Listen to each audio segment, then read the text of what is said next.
What's up, my people? Welcome back to Vertical Football. Welcome back to another episode of the Manchester United Fans Corner. I'm your host, Shegu. And guys, it's great to be back here to talk football and to talk about Manchester United. So before we go into it, first and foremost, I want to say a big thank you for your support. We truly get the messages, we get the comments, we get the likes, the views that you guys are giving us. And we truly appreciate you. And it's always a pleasure for us to do this for you. I've said many times, without you, we don't exist. It's because of you. That's why we do all this that we do. And we truly appreciate you. And thank you for the nice words. And we look forward to doing more. So, guys, let's jump right into today's topic. Where we had some names, two names particularly that have been resurfacing after a while.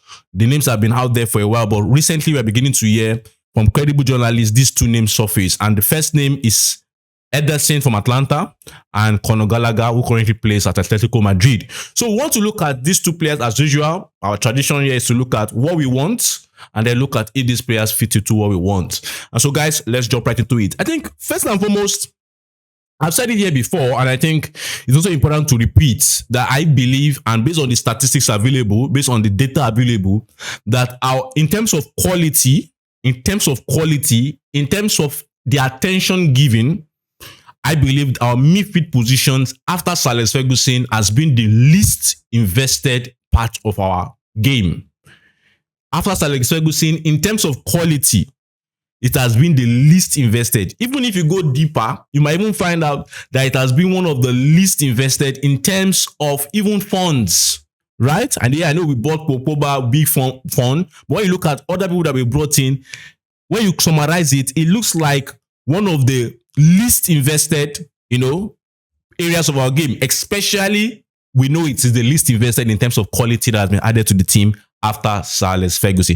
And even when I even see after Sir Alex Ferguson, even for the last 3-4 years, let's say 3 years before Sir Alex Ferguson retired, it was literally the weakest parts of our team in terms of quality, in terms of what standard. Because at a point in Manchester United midfield, if we are being honest with ourselves, we had the likes of Cleverley, we had the likes of Gibson. These were talents, these were decent academy boys.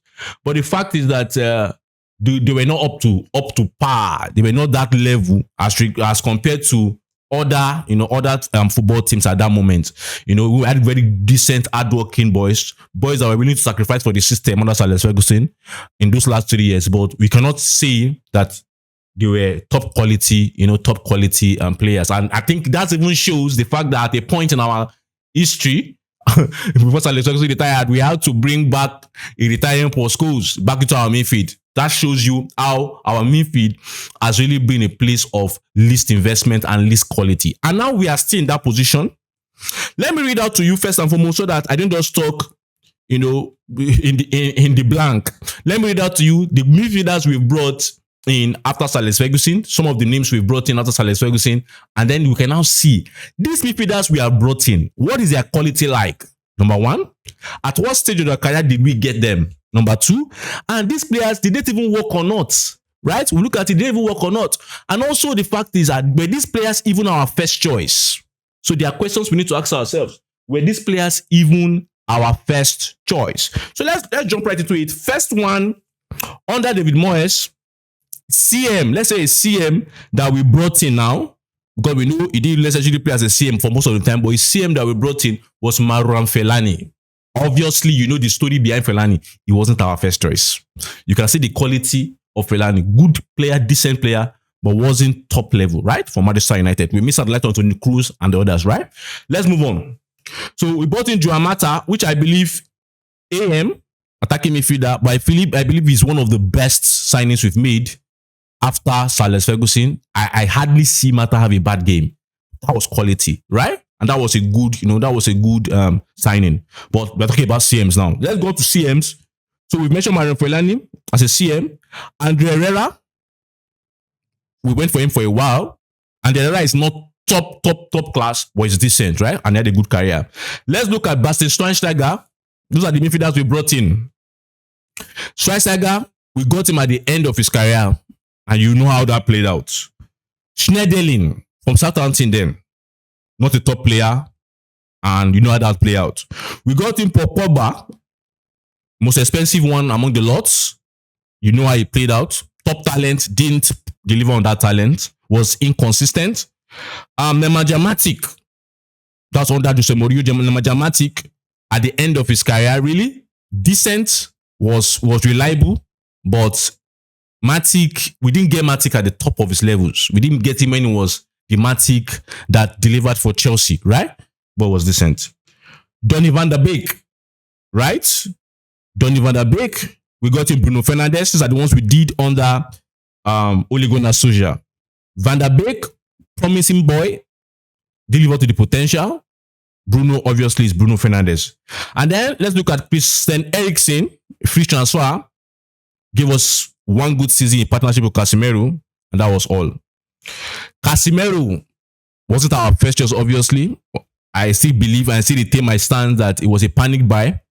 In my opinion, despite the reports, I believe it was a panic buy after we went 1 month without signing Frankie de Jong. We got in Sabitzer on loan.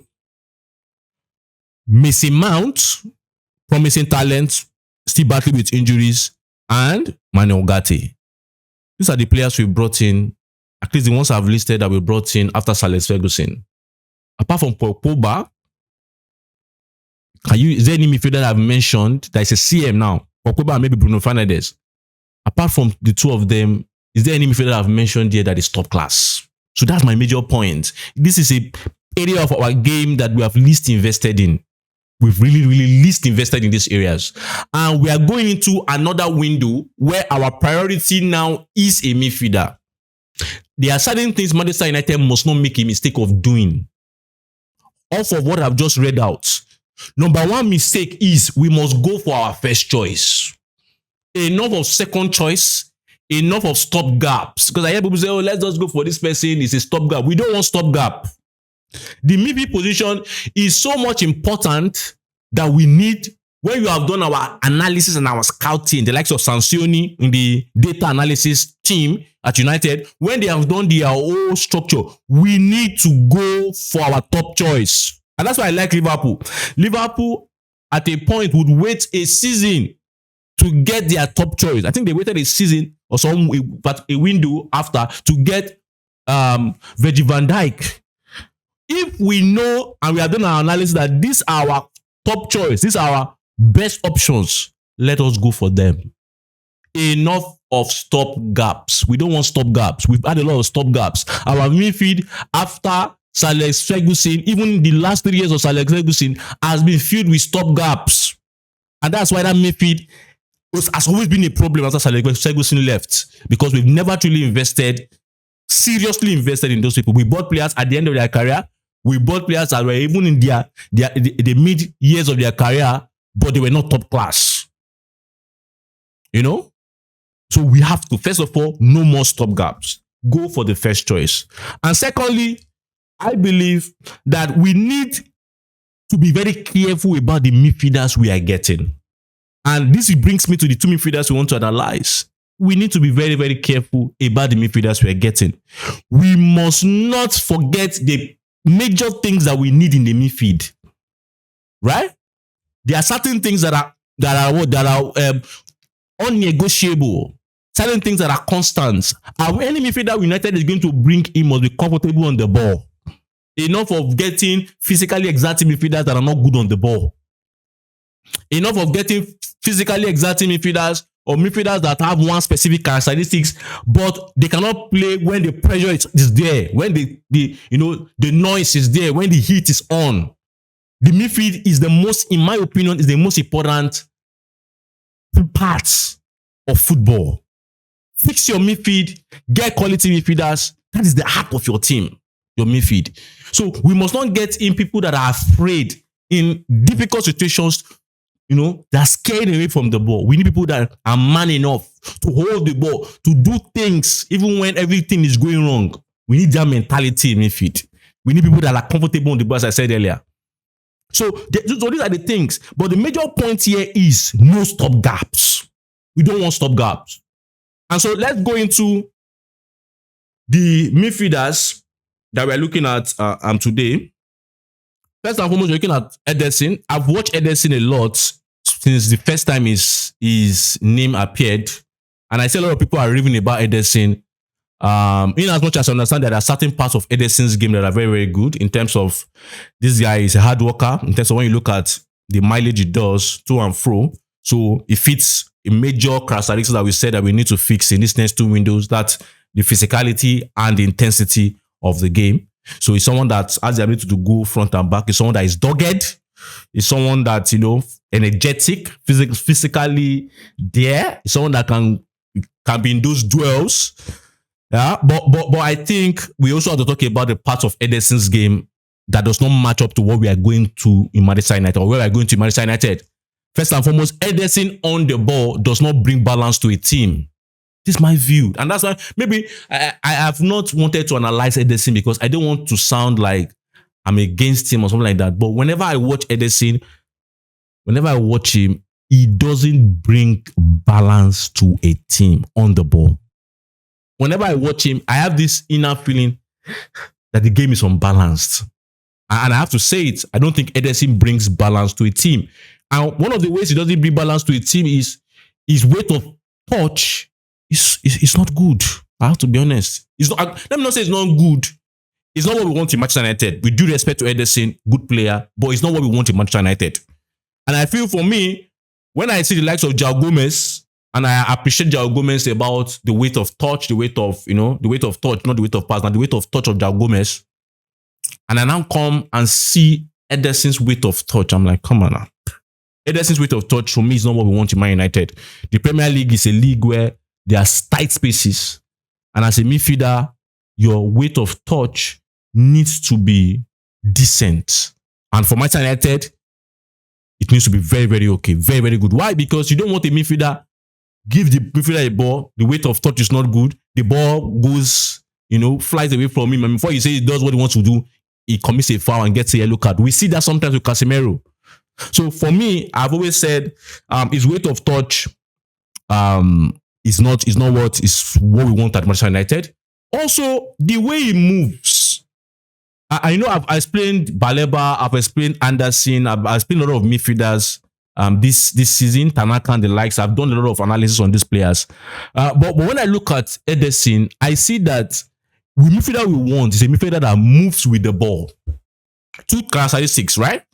You either move with the ball or you move by passes, right?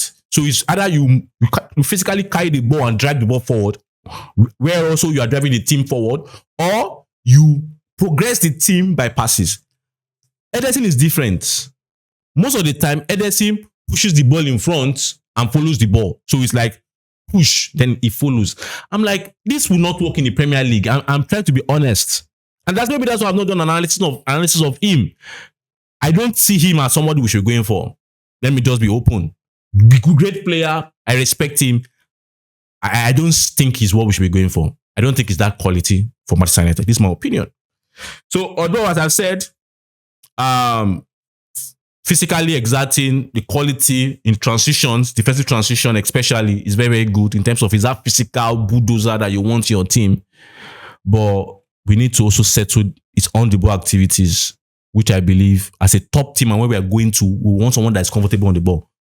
We don't want to make the mistake of Ugarte, where we are all thinking, including myself, of the defensive work, but we've not considered the on-the-ball affairs, right? Even Casemiro is a little bit better in on-the-ball, but we want more than what is being offered. So let's go to the second person, Conor Gallagher.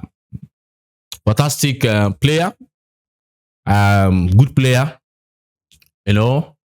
But I think we're also in the same shoe when we talk about Conor Gallagher. In the sense of Gallagher, for me, his touch also his touch is okay.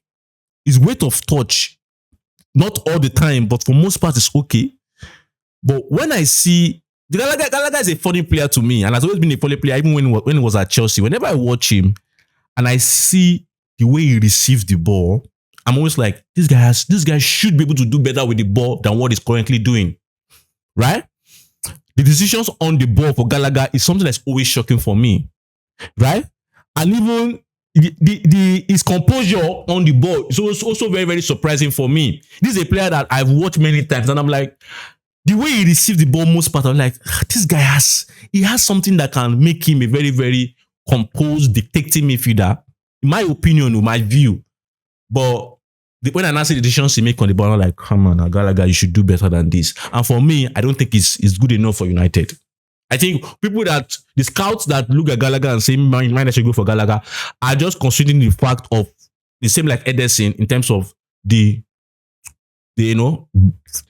back and front and the high intensity, physically imposing, Jackie kind of work, that beast kind of work that they do. But the fact that when you consider their on the ball affairs, it's not there. It's not there. Gallagher, for me, is a hard worker, proper high intensity midfielder, proper English boy, works himself off, He's someone that will always give 100% when he's on the pitch, always running, always sacrificing for the team. It's those kind of players that you have in your squad that sacrifice for the team. High intensity, pressing, counter pressing, can do all those things, but on the ball affairs, it's always a question. And that's why for me, I'm not really in support of these two midfielders. Really in support, to be very honest. And with due respect to them, good players. They're very, very good players. But what we are looking for in United is not what they have. And lastly, I feel, and let me just reiterate this point. I went through Athletic Football recent article of the fact that, and it's becoming more clear that the midfield position is a position we need to fix. I saw the heat maps of the fact that we are being outplayed by teams centrally. It's clear, right? And for the fact that it's clear, we have to get it right. No stop gaps. If there's anything we have to see, a summary of this episode is to tell Manchester United we don't want stop gaps. Pay the price. Chelsea's midfield is both of them that starts in the base of their midfield. Enzo Fernandez and Caicedo are 100 million plus. If that's it, if that what it will take to get generational talent and the top talent we need to have in this our midfield, I think we should spend the money. So far, they fit our philosophy. They fit what we want to try and do under the money. Spend the money and get quality. We don't want stop gaps. Stop gaps that we enjoy for maybe a season and everything becomes gloom. So guys, this is my opinion on the two midfielders that blink with us, Éderson and Conor Gallagher. What I will take? Do you agree with me? Do you disagree? Let's have that discussion. Let's talk and as usual, let's have the discussion in the comment section. Thank you for sticking with us. Don't forget to like, don't forget to subscribe, and most importantly, don't forget to share. Until I see you next time. Bye.